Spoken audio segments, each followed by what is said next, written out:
EVM के बारे में आपने फिर से पूछा। बहुत बार मैं बता चुका हूं आपको, थोड़ा समय लगेगा तो फिर से बता देता हूं।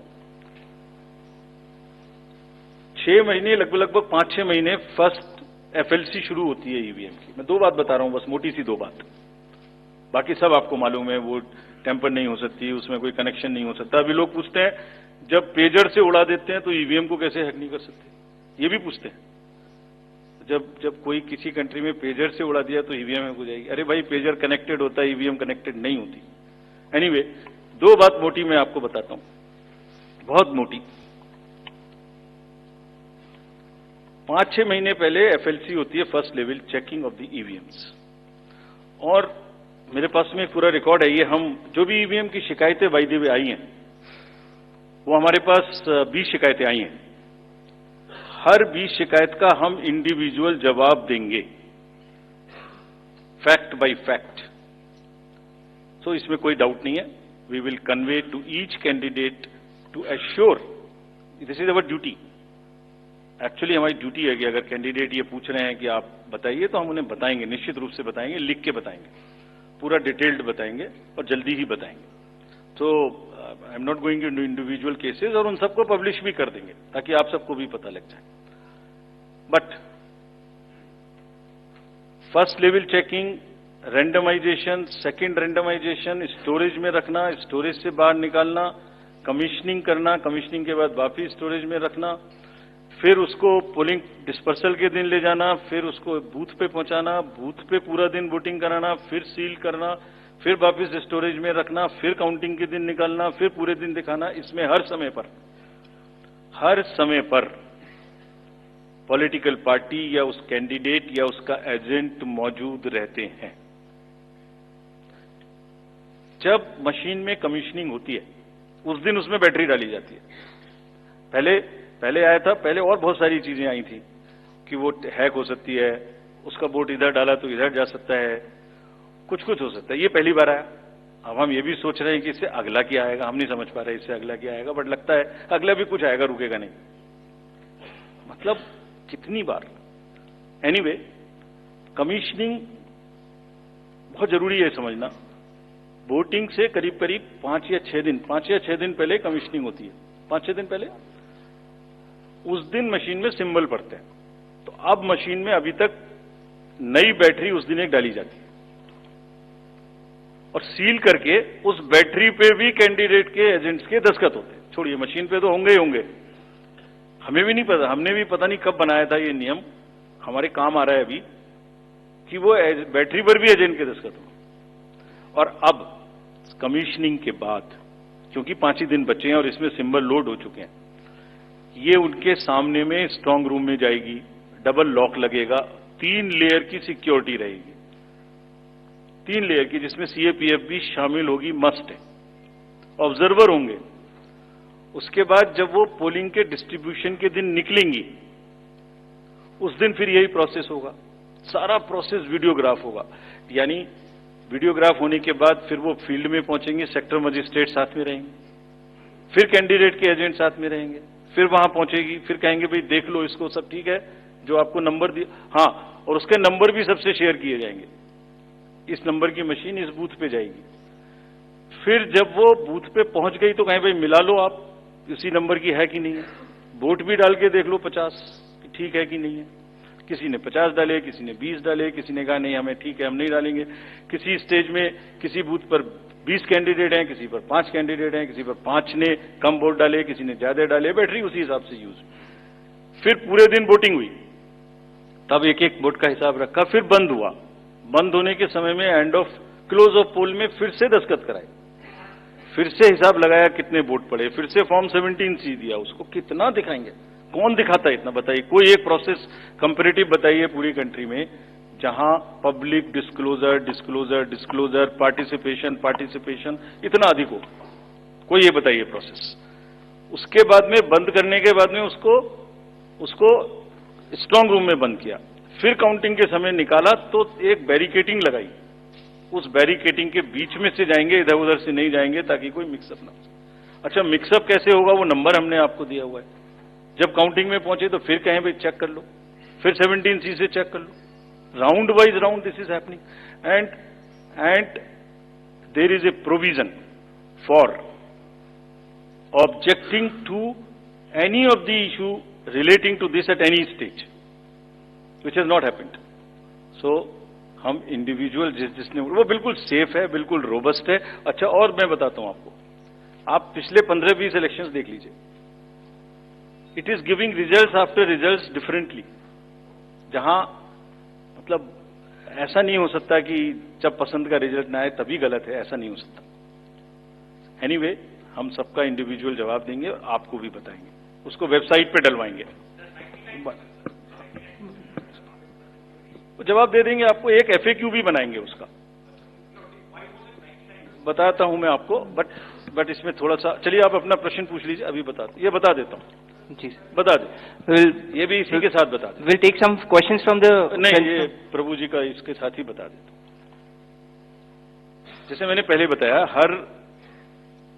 ये एक सिंगल यूज बैटरी है। जब ये पड़ेगी तो 5, 6, 7 दिन के लिए इस्तेमाल होगी।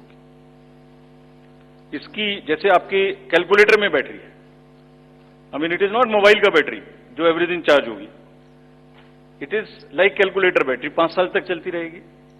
जब शुरू हुई तो मान लिया वो 100% थी, और वो धीरे धीरे धीरे धीरे धीरे धीरे यूज डिसयूज, कितना एक्सटेंसिव यूज, कितना ग्राफ किया, सबसे यूज होती रहेगी 10 साल के बाद तक, 5 साल तक।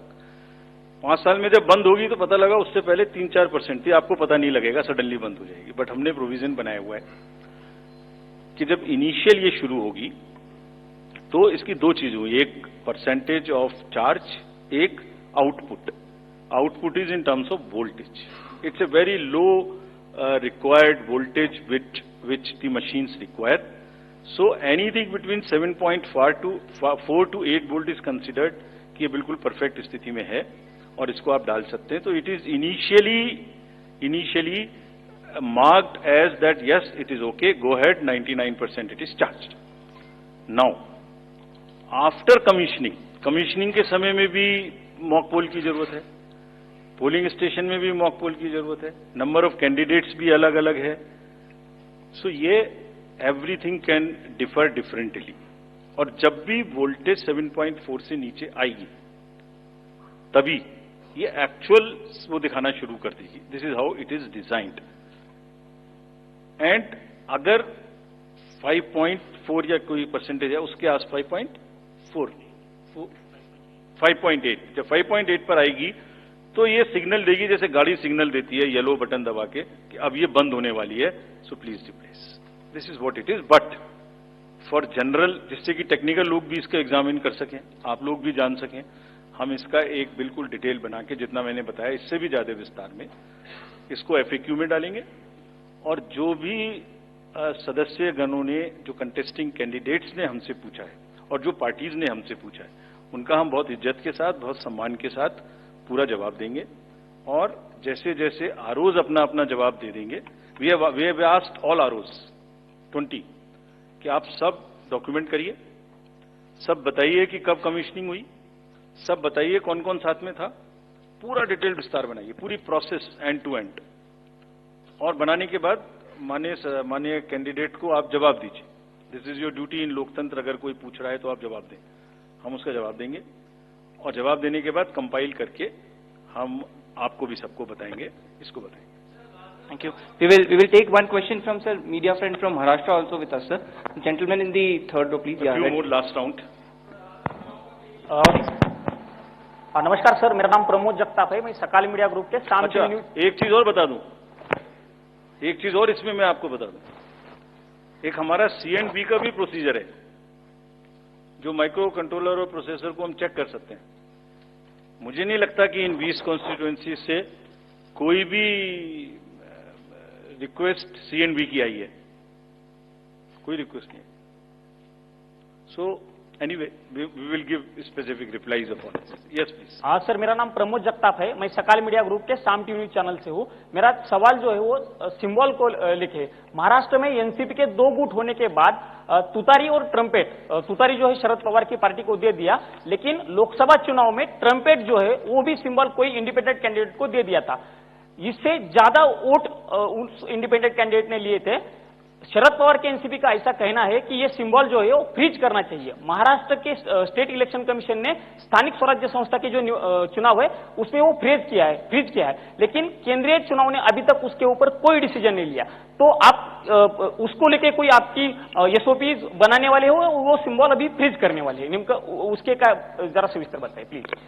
Gentleman in this side. Thank you.